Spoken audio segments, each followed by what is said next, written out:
Majeanners, and welcome back to my channel. Today I wanted to talk about special education and my journey to pursuing it as a career. I started in kindergarten wanting to be a vet, and that carried on for about 6 years. The reason why I wanted to be a vet for so long and I stuck to that idea was because I grew up having dogs in the house. All I ever wanted was to take care of pets and animals. But that quickly changed as soon as I realized that I had to put math and science into the mix of being a veterinarian. Especially with the challenge of me having ADHD, it's really hard for me to comprehend any kind of math or any kind of science. I've never been good at math anyway. After scrapping the idea of becoming a veterinarian, I was kind of confused and lost for a little bit because I was like, well, there goes the idea of me being a vet for 6 years. What am I supposed to do now? And so I kind of just like stepped back from pursuing anything, and I just kind of tried to get good grades and just focusing on getting through middle school, because middle school was really hard compared to elementary school for me. While I was in middle school, I had the reputation of having an older brother who was very talented and skilled in the choir department, which was hard for me to live up to because everyone was like, oh, then Gracie's so good at acting and singing and everything. And I'm not. I'm just not. I enjoy it. I love to sing. I love listening to my music. And I love acting and I love watching musicals.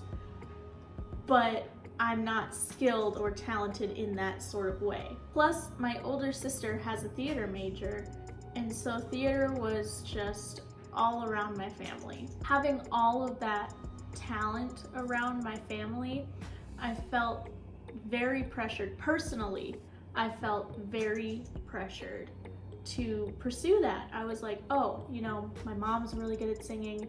My dad has been in band before. My sister has a theater major. My brother is going to be a kick-butt choir director. I'm supposed to be in music. I'm supposed to be in music. But my parents and my family made it very clear I could choose whatever I wanted. I didn't have to be in choir. Fast forward to high school and I was still in choir and singing my full head off because I still enjoyed it and loved it. But I quickly realized that all the people in high school were way more serious about making a career out of singing and making a career out of acting than I was. I just wanted to sing for fun. So halfway through my sophomore year, I decided to drop out of choir. I realized I was doing choir more for everybody else than just for me. Then my study hall teacher was like, well, you do need an elective or an exploratory or whatever you call it. And I was like, okay, well, I don't want to do woods. I don't want to do cooking. I don't want to do cleaning or like any of that kind of stuff. That it just wasn't something that I wanted to do. An elective was something that you wanted to do, and none of that sounded appealing to me. And my study hall teacher suggested, well, what about if you worked in the special ed room? And I was like, well, what's the special ed room? It's PT class. And I, at that time, was taking a lot of physical therapy for my disability, so I was familiar with the room, but I didn't know that you could volunteer in the room or take a class in the room. So I was like, sure, I hang out with those kids all the time anyway. It would be an honor for me to be in that room with them.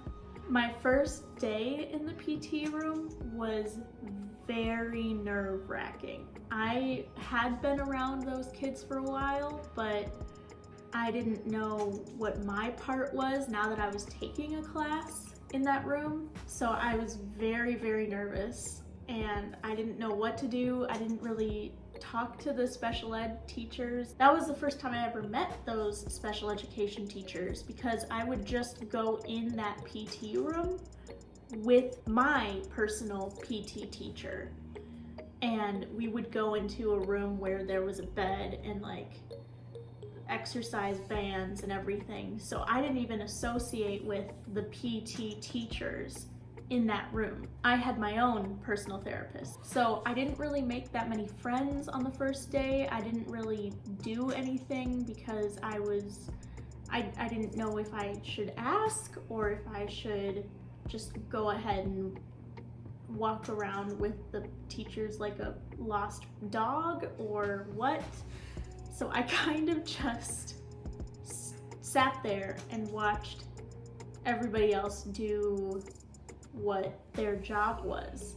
But after seeing these special education teachers in action, I realized this is why I was here. I was here to help these kids and connect with these kids, and so I had an epiphany, and I was like, this is what I'm supposed to be doing. This is my job, this is my career, this is my passion.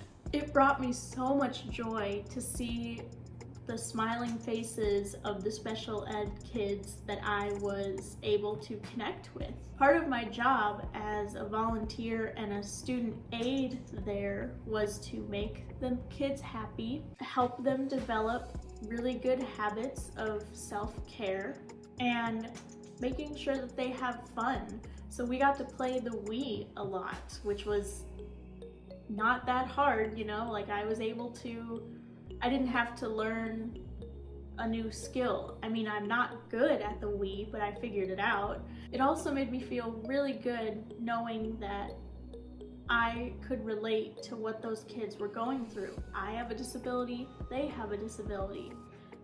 It's hard for other people to understand and connect with them. It's hard for people to understand and connect with me because they aren't going through what I'm going through. But I felt like being in that room, we were in the same boat. And so I was able to really connect with these kids. I understand them because I'm an adult with a disability and I'm out there in the world trying to figure out what's best for me, and so I understood them.